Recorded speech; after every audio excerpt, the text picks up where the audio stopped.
1993년 영국 브리스톨의 한 벼룩시장. 한 미국인 관광객이 그림 한 점을 샀습니다. 여느 무명 화가의 그림이겠거니 했는데 세상에 이런 일이. 왜? 19세기 미국 화가 마틴 존슨 히드의 브라질의 보베라는 명작 중의 명작이었죠. 이 명작은요, 런던의 유명 경매소를 거쳐 미국 뉴욕까지 건너갔고요. 무려 9만 6천 달러, 약 1억 원에 팔리며 세간의 이목이 집중됐는데요. 그런데 사실 이 그림은 가짜 위작이었습니다. 세계 양대 산맥 있잖아요. 그 중에 하나일 텐데. 그러게. 거기에서 거래만 됐다는 걸로 진품인 게 인증이 되는 거예요. 그럼요. 그렇죠. 어떻게 통과했지 그거를? 전 세계를 경악하게 한 위작 뒤에는 무려 50년간 세계 유명 화가들의 그림을 위조한 천재적인 화가, 이탈리아계 미국인 켄 페레니가 있었습니다. 정말 화가 같은 보스신데요. 자, 그는 역사상 가장 영리한 위조자라고 불리는 인물인데요. 천재적인 모사 능력 외에도 사기꾼 기질을 타고났기 때문이죠. 영국의 벼룩시장에서 명작, 아니 위작을 발견한 미국인 관광객의 정체가 바로 켄 페레니. 야, 이거 놀랍다. 이거 놀랍다. 혼자 북치고 장구치고 한 거예요? 네. 자, 이 영리한 사기꾼 켄 페레니 속에 도사리고 있는 또 하나의 악마적 재능, 위작 기술. 특히 미국 화가 마틴 존슨 히드의 작품을 세상 판박이로 따라했다는데요. 자, 어떻게 위조를 했느냐? 옛 그림을 위조하기 위해서는 옛 그림으로 시작해라. 자, 먼저 골동품점을 찾아가 묵은 때를 뒤집어 쓴 옛 그림을 찾고요. 그 캔버스에 그려진 옛 그림에서 그림을 지워냅니다. 와. 어머머머. 캔버스를 옛날 거를 써요. 이 어. 작업으로 세월의 흔적만 남긴 뒤 여기에 물감 접착력을 높여주는 제소 처리를 하고 새 그림을 그리는 게 아니라 위조를 하는 겁니다. 자, 그리고 더 중요한 작업, 크랙. 오래된 그림처럼 갈라진 효과를 주는 건데요. 그림이 완성된 후 제소에 접착제 일종인 악효를 섞은 뒤 분무기로 뿌려주고 햇볕 아래로 직행. 이때 또 스킬이 나옵니다. 뭐예요? 고무공. 이 고무공으로 캔버스를 톡톡 때려서 거미줄 모양의 크랙을 만들었다고 합니다. 대단하다. 아쉽네요. 저 재능으로 정말 자기만의 그림을 좀 그리지. 그러니까요. 자, 하지만 켄 페레니는 아주 당당하게 위조? 난 책임 없어. 그림산 당신이 조심했어야지. 라는 망언까지 남겼다고 합니다. 그를 두고 각종 언론에서는요. 이것의 역사에 한 획을 그은 인물, 하늘이 준 재능을 이것에 쏟아부은 인물이라고 불렀다는데요. 미국 시카고에서 태어난 아트 윌리엄스. 그는 어린 시절부터 창의력, 관찰력 등 모든 학습 능력이 뛰어났고요. 그중에서도 아트, 이름 그대로 특히 미술 실력이 뛰어났습니다. 그런데 가정 형편이 어려웠던 그는 안타깝게도 생계형 절도를 하며 근근히 생활했는데요.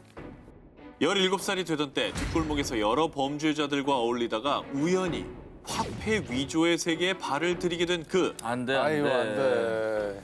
그 그림을 그리면 어떡해. 어후. 자, 처음엔 그냥 대충 인쇄를 해서 달러당 20센트를 받고 지역 갱들에게 판매를 했습니다. 그런데 그의 악마적 재능이 활활 타오르는 일이 있었습니다. 1996년 미국 조폐국에서 100달러짜리 신권을 새로 선보였는데 위조 자체가 불가능한 화폐였습니다. 그 이유는 예를 들어서 스캐너로 복사할 경우에는 지폐에선 안 보이던 무늬가 복사되고요. 보는 각도에 따라 색이 달라지는 광가변 잉크 등 최첨단 기술 그 자체였는데요. 그런데 이게 불가능하다고 하니까 이 불가능의 도전장을 내민 거죠. 집에 틀어박혀서 온종일 신권을 관찰 또 관찰. 어머. 일명 100달러 신권 부시기에 돌입. 가장 먼저 한 일은 종이 찾기. 당시 위조 화폐 확인용 위조 감지 펜이 나왔는데 위조 화폐 이 펜으로 글씨를 쓰면 갈색이 표시가 되는 거라고 합니다. 화장지, 프린터 용지, 눈에 띄는 모든 종의 펜을 구웠습니다. 하지만 다 실패. 그런데 색 변화가 없는 모 회사의 전화번호부 종이를 발견. 이렇게 해서 화폐 종이는 득템했고요. 그 다음은 보는 각도에 따라서 색이 변하는 광가변 잉크를 찾아 헤맸는데 운 좋게도 96년형 포드 머스 B의 차 색깔이 어머. 각도에 따라 색이 다르게 보인다는 걸 알게 됐고 즉시 자동차 수리점에 달려가 페인트 제조업체를 알아냈습니다. 이렇게 하나하나 퍼즐을 맞춰간 아트 윌리엄스는 마지막까지 신권 중량과 똑같이 1g을 맞췄습니다. 와. 그 뒤 정말 신의 경지에 이른 위조 화폐를 만들어낸 윌리엄스는요. 미 전역의 쇼핑센터를 돌아다니며 거스름 돈을 챙기는 방식으로 위조 화폐를 시장에 유통. 뿌렸구나. 그렇게 미국 시장에 유통한 가짜 돈만 약 1,000만 달러. 우리 돈 112억 원 정도.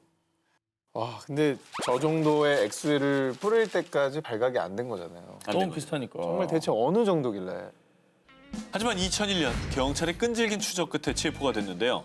수사를 지휘했던 한 연방 검사는 그가 만든 위조 지폐는 감탄을 자아내게 합니다. 라고 말하기도 했답니다.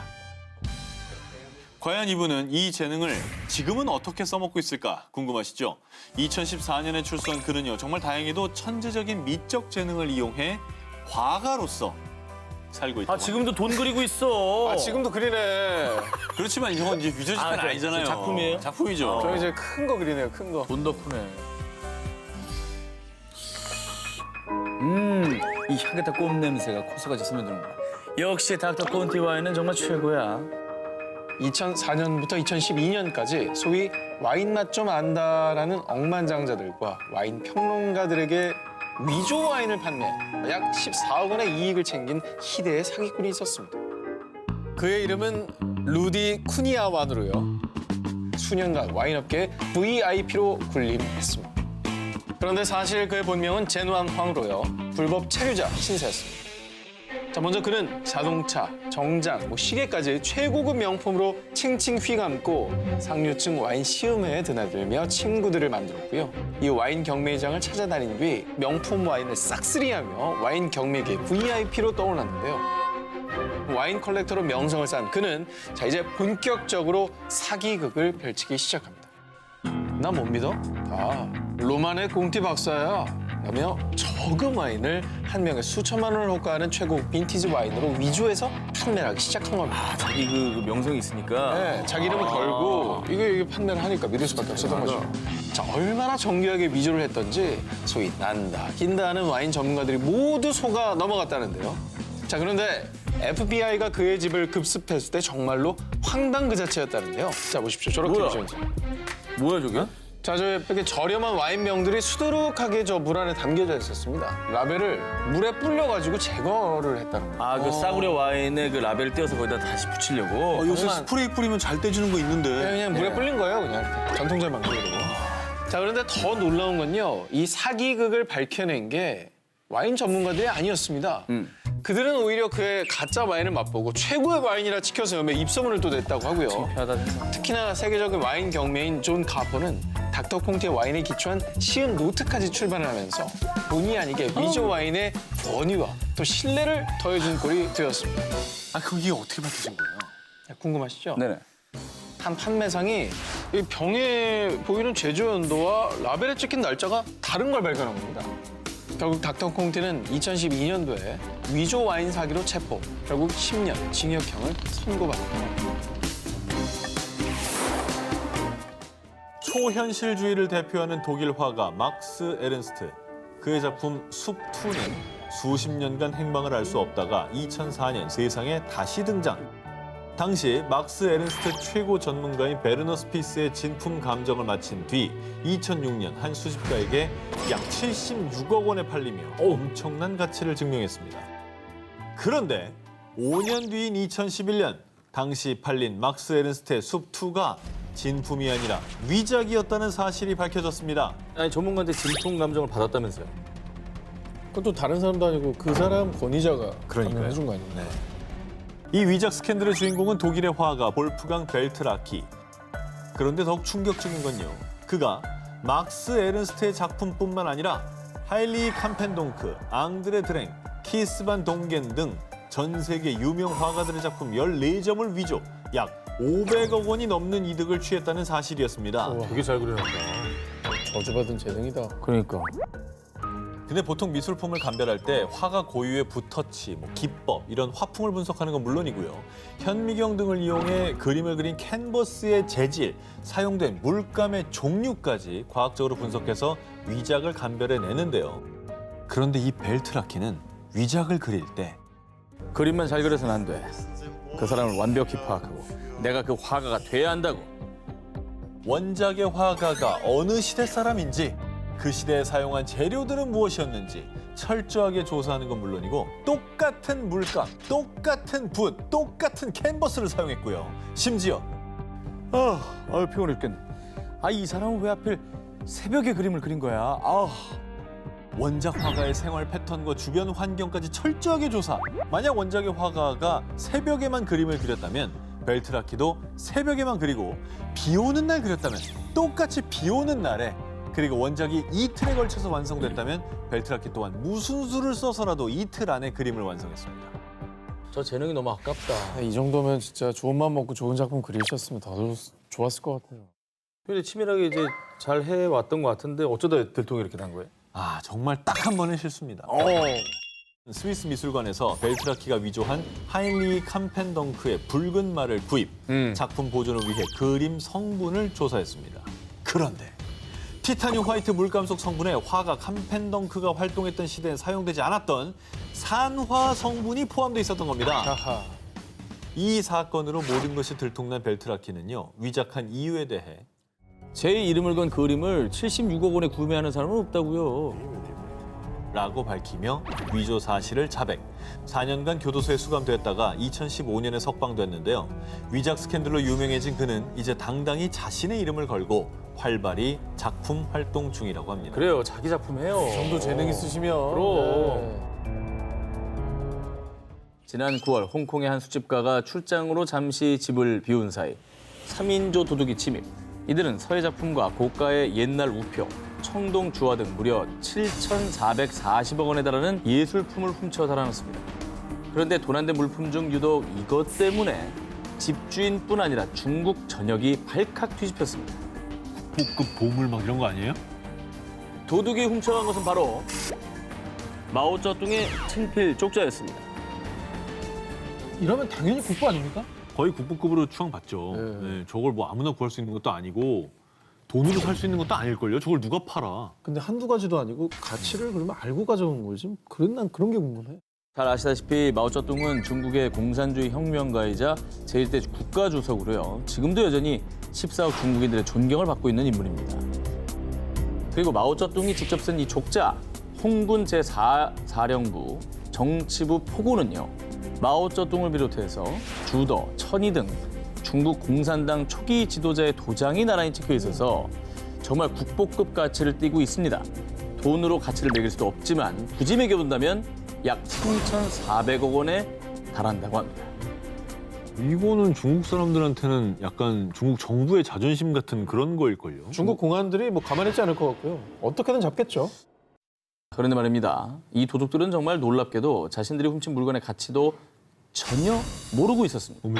이 도둑들은 족자를 훔친 것도 모자라 더 어처구니 없는 짓을 저지르고 말았는데요. 아우, 이건 왜 이렇게 길어? 들고 다니기 너무 불편하잖아. 마오쩌둥의 친필 족자의 길이가 약 2.8m였는데요. 가지고 다니기 불편하다는 이유로 이 족자를 반으로 찢어버린 겁니다. 찢었어? 아니, 이건 문화재 훼손 아니에요. 그렇게 반으로 갈라진 족자는 각각 미술품 수집과 장물합의 구매자에게 단돈 7만 원이란 헐값에 넘겨졌습니다. 자, 그런데 불행 중 다행이라고 해야 될까요? 족자의 구매자가 뒤늦게 공안의 공개 수배를 보고 바로 신고해서요. 반으로 찢어진 족자를 되찾을 수 있었습니다. 하지만 도난당했던 족자의 주인은 족자를 도난당하고 입원 치료까지 받았어요. 이게 또 반으로 찢어졌다니 너무나도 가슴이 아픕니다. 한편 현재 경찰은 주변인들의 제보를 통해 관련 용의자들을 빠르게 체포했고요. 도주 중인 나머지 범인들 역시 계속 추적 중에 있다고 합니다. 중국의 어떤 역사 이런 거 여부를 떠나서 중국인들에게는 정신적 지주인데 문화재가 훼손됐다는 점에서는 가슴 아픈 일이겠고요. 와, 모든 중국인들의 마음도 좀 슬픔에 빠지지 않았을까. 콜롬비아가 분쟁 발화 지점으로 예측이 됐는데 끊임없는 분쟁을 겪어온 우리 중동의 대처는 말이죠. 자, 2014년 콜롬비아 여러 군대에서 중동 분쟁에 대한 강의를 펼친 제이슨 알리 하킴. 자, 그로 말할 것 같으면요. 콜롬비아 주재 레바논 대사관 소속의 외교관으로요. 중동의 분쟁 관련 전문가로 이름나 군대를 비롯해 경찰서 등에서 그를 초청, 각종 강연과 연설을 도맡았습니다. 그러던 어느 날, 한 군인이 그를 수상하게 보기 시작했는데요. 왜냐? 제이슨이 레바논 외교관인데 모국어도 아닌 스페인어를 너무 모국어처럼 썼기 때문입니다. 자, 그래서 확인차 콜롬비아 주재 레바논 대사관에 연락을 했습니다. 그런데 대사관에요. 그런 사람은 없어. 에이? 아유 뭐야. 아 무섭다. 없는 사람이야? 첫 번째로 강연을 섭외할 당시에 대사관에 전화해보지 않았다는 거예요? 충격이죠. 자, 자신을 레바논 외교관으로 속인 그의 진짜 정체는 그냥 콜롬비아에서 태어난 콜롬비아인 제이슨 쿠엘로였습니다. 근데 왜 레바논 외교관인 척 한 거야? 그쵸? 왜 하필 그 많은 나중에 레바논이에요? 너무 뜬금없죠? 네. 자, 그는 특이하게도 중동 문제에 유독 관심이 많은 중동 오타쿠, 중동 마니아였습니다. 중동 덕후였구나. 네, 중동 덕후였어요.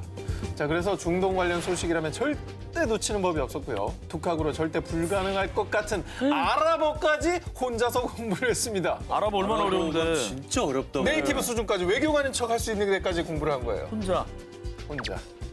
그런데 아니 나 이 정도면 중동 외교관이라 해도 믿겠는데? 황당한 도전 의식으로 레바논 외교관에 도전을 한 거죠. 차라리 주 레바논 콜롬비아 외교관에 도전을 하시지. 그러게.